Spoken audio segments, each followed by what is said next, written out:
Kia ora, everyone. Welcome to this special conversation with Luke Burgis. My name is Matthew Packer, and I'm here on behalf of the Colloquium on Violence and Religion, known to many as COV&R, and COV&R is an organization devoted to the exploration and development of René Girard's mimetic theory. And Luke has written a wonderful new book on mimetic theory, and he's here today with us to talk about it and to explore some of its implications. So, Luke, welcome. Hey, Matthew. Good to chat with you again. Super to have the time together today. I'll just say a couple of things about the book for those who haven't read this yet. It's an amazing piece of work which comes at mimetic theory from all sorts of angles, and so helps introduce it to a wide audience. It's a book that's full of pop culture and science and questions about spirituality. It's a generous book. It's lively and urgent, and it's encouraging too. So I want to say, first off, well done on this publication and the work that you're doing to support it. It's a really provocative piece of work, and it follows up from an earlier work that you did with a colleague called Unrepeatable. And I'd like to recommend both those works to listeners. Luke, let's chat today about some of the key ideas in the book. And first off, perhaps tell us a little bit about what inspired you to write this. Well, thanks a lot, Matthew. Those are very, very kind words and generous words. This is a small contribution to mimetic theory, I hope. There's been people that have been writing and talking about it for decades. And I had absorbed everything that I possibly could, going all the way back, to the beginning, Deceit, Desire in the novel, and read all of René's work and all of the many scholars' works, and was really seeing mimesis everywhere, as many people do who are introduced to these ideas, and in particular in my own life. And that was the harder part to see. It's often easy to see it in colleagues and in politics and in business, the world that I come from. And eventually I started to become a little more reflective.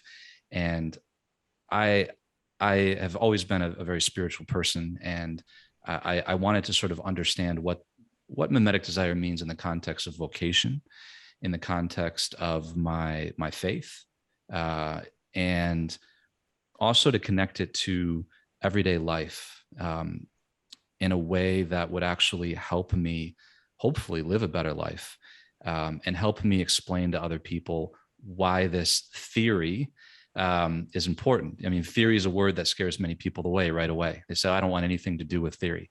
I reached out to one gentleman, I won't name him, and I asked him to blurb the book. And this guy comes from the world of he's a restaurateur, comes from the culinary world. And he said, I don't know if this book is for me. He didn't even read it because it's, it has to do with theory, and I'm sensory. I said, well, this is exactly why I wanted to write the book, is to convince people like this that there is really meaty, relevant, incarnate stuff that affects our daily lives in this book. So gave it my best shot, and hope to connect the dots for some people, so that it would at least act as a bit of a doorway, so that Girard's work was a bit less intimidating. It was intimidating for me when I first delved into it, and I know I've heard the same from many of my friends and colleagues who had wished that I'd probably stopped talking to them about this guy. So I'm very much I think I can express myself often, better in writing than I can in words. So I did, the thing that I know how to do, and took a couple of years and did my best to try to explain it as if I was speaking to, my wife, or somebody who had no idea what mimesis means. That was the audience that I lovingly had in mind as I was writing this book. Thank you, Luke. That's a great way to think about the approach to this. From my own point of view, I think imitation, to come around to some of the basics here that we're talking about, seems to be something. Girard used to say that it was such a pale phenomenon in a lot of ways, that it's something we do or something that goes without saying. So I think when a lot of people, having first encountered René's work, there seems to be a surface and then a layer or a condition of imitation that follows from that then becomes more problematic. There's a dark side to imitation. Often we just see the pale or the harmless side of imitation, to the point it goes without saying. So can you say something about mimesis generally, or imitation generally? I mean, there seems to be a sort of wide spectrum of imitative behaviors that bear thinking about. I noticed two main reactions over the last 5 years to people that I would try to speak with about mimetic theory. They would just be on two sides of the spectrum. One side was, well, of course, we're all highly imitative. We know that, what's so interesting about that? And then on the other side, it would be like, well, there's no way that imitation is that prevalent. This doesn't make any sense to me. Why is there an entire theory built around the role of imitation? And, I think that, the truth is somewhere in the middle. There are many different kinds of imitation. There are many layers to this. And I think it's helpful to kind of unpack them and think about the different kinds of imitation. Aristotle recognized a very long time ago, almost 2,500 years ago, that humans are the most imitative creatures in the universe. And this is the primary way that we differ from the animals. This imitation is what allows us to learn languages, to build culture, to engage in very complex behavior. But the understanding of imitation, the role that imitation played from Aristotle and Plato on, really remained at a relatively superficial level, right? We imitate facial expressions and language, which is much more complex than animals can do, because it involves a faculty of abstraction. We can imitate ideas, we can imitate memes, we can understand what something like money is, even if it doesn't physically exist. It's incredibly complex behavior when you stop and think about it. And then there's the imitation of representation, like in art or film, for instance. But Girard's contribution was to understand, that imitation was even a layer deeper than all of these things, and that humans have this ability to read beneath the surface layer of behavior, even what's represented, and imitate the desires of others. So it's the imitation of desire. And the word mimesis really captures this level of complexity of this kind of imitation, and kind of implies mimesis has a negative connotation, because we're doing something usually unconscious to us or pre-conscious, and we're engaged in this social behavior without being aware of it, and often leads to conflict, to insecurities, to rivalry, which is a big part of Girard's work, as you know. So I think even just disambiguating these two words, why is there another word in the first place? Why don't we just call this imitative desire? I think it's always a good place to start. And I usually try to explain it in the way that when mimesis gets at a very deep level of human behavior that tends towards conflict, and is really almost spiritual in nature, because it has to do with this human desire for something that we feel like we lack. That's great. That's really helpful. So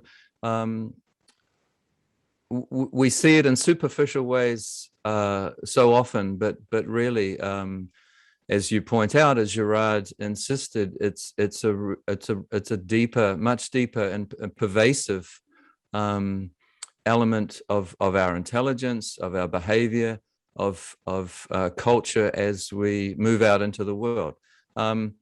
Luke, one thing that René Girard emphasized was the difference between, perhaps we could talk about this, the difference between internal and external mediation. And we have, in the case of external mediators, people who are role models, who are obvious influences perhaps beyond our sphere or at another level, or moving outside our sphere of influence, perhaps. But he also said that with internal mediation, we are in the same sphere with our models, and models often become rivals or even obstacles, and that's when we encounter the problematic sort of mimesis. So perhaps you could talk about that. One thing I love about the book is that you've coined these two terms, Freshmanistan and Celebristan, to help us understand that. So could you perhaps talk about those two ideas in the book and why that is such a key part of understanding mimetic theory? Yeah, I think it's one of the most important things to understand to really take mimetic theory to a deeper level of understanding. And it's the difference, as you mentioned, between internal and external mediators of desire. And I just coined these words because I think they're sort of memeable. They're a little sticky, and they sum up what really are relatively complex ideas. So Celebristan is the world of models who exist outside of our world of desire, in the sense that we can't seriously become a rival to their desires and compete with them for the same objects. So an external mediator of desire for me as a kid would have been Michael Jordan. I had really looked up to him as a competitor, as an athlete, and he encouraged me to want to become a professional basketball player. You can't tell on the video call, but I'm only 5'9", and I don't have that great of a jump shot. But I really kind of idolized Michael Jordan as a child, and I bought the shoes that he wore. I drank the Gatorade. I did all the things that he modeled a desire for to me. And of course, we know that advertisers make use of external mediators of desire all of the time, and they're highly effective. They don't show us, they don't try to necessarily sell us on the product they want us to buy. They show us somebody wanting the product that they want us to buy, and that's far more powerful than simply listing, the specifications of the computer or the electrolytes in the drink or whatever. So, they've while they probably didn't realize that they were using mimetic theory in an effective way, that's what they've always done. So these models, like Michael Jordan, exist in a world that I call Celebristan in the book. And they need not necessarily be celebrities, though. And they need not be separated from us by a ton of time and space. In the great Cervantes book, Don Quixote, you have Don Quixote and his squire, Sancho Panza. And I think Gerard himself said that Don Quixote was an external mediator of desire to Sancho because they were in different classes. Sancho was a squire. He didn't see himself as being competitive with Don Quixote. At any point in that novel, are they competitive? So even in that close relationship, almost like a much older brother to a younger brother, there's that dynamic, right, where they're not serious competitors. There's less risk of conflict. The other type of model, as you mentioned, is the one that I say exists in a world called Freshmanistan, because it's very much like being a freshman at university, freshman in high school. It was a terrible time for me. I was miserable as a freshman. As a senior, things are a little bit better. But it's the world that you sort of enter this world where, everybody's very similar to you. You have a lot in common, and you can all sort of come into social and existential contact with everybody else. And you are all, in some sense, competitive with one another for status, for grades, to get into certain colleges if you're in high school. And that's a very different dynamic of desire. It's a very different world to be in. Now, two people or two groups can move between these worlds. People that are an external model of desire can become an internal model of desire for me if something happens. So for instance, you could have a PhD advisor and a brilliant grad student. Once that brilliant grad student all of a sudden has his doctorate degree and is he or she is now competing with the advisor for citations and papers, and you know how that is. All of a sudden, what would have been a relatively safe, competitive dynamic has now changed.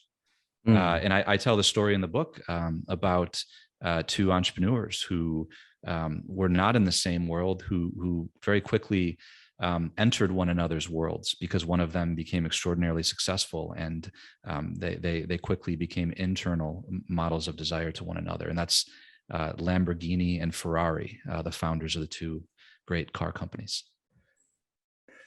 Would you like to say a little bit more about that? I remember reading that and being amazed that Lamborghini had been a maker of tractors earlier. I don't know why I'd missed that, but all of a sudden I was thinking a Lamborghini tractor sounded pretty good too. Do you want to explain a little bit what happened there? Sure, I'll be very brief. So Lamborghini made tractors, and they're still around. You could still buy a Lamborghini tractor if you want to. Lamborghini came from humble roots and went into the tractor manufacturing business. And meanwhile, Enzo Ferrari, who everybody knew, had been making the most powerful, beautiful racing cars in the world. So Enzo Ferrari is this giant in Italy, while Ferruccio Lamborghini, the founder of this tractor company, started from very humble roots, but he built a very successful tractor company. So successful, in fact, that he was able to buy himself a couple Ferraris and would, race these Ferraris down the highway. He kept having problems with his Ferraris, though. The clutch was break, and he eventually confronted Enzo Ferrari himself about the quality of his cars. And Ferrari sort of rebuked him, made fun of him, and this could be apocryphal, but said something to the effect of, "You should stick to making tractors. Who are you to come in here and tell me how to make a beautiful car?" And by this point, Ferruccio Lamborghini had been successful enough where he could afford to drive a Ferrari. He had a lot of money, and Ferrari was no longer just this. They lived within 20 miles of each other, right? But up until this point, Ferrari had been this giant. He was in Celebristan. He was an external model of desire. But now Ferruccio could compete with him, and he desired from that day forward to go make a car that would be a better vehicle even than the best Ferrari. And within a couple of years, he did exactly that. He made the first Lamborghini. This is in the early 1960s, and became a very fierce competitor to Enzo Ferrari. And as you know, both vehicles still made, and very fierce competitors to this day. Luke, thank you so much. Thank you, Matthew, for the conversation. Blessings to you. Thank you, Luke. You too. Cheers.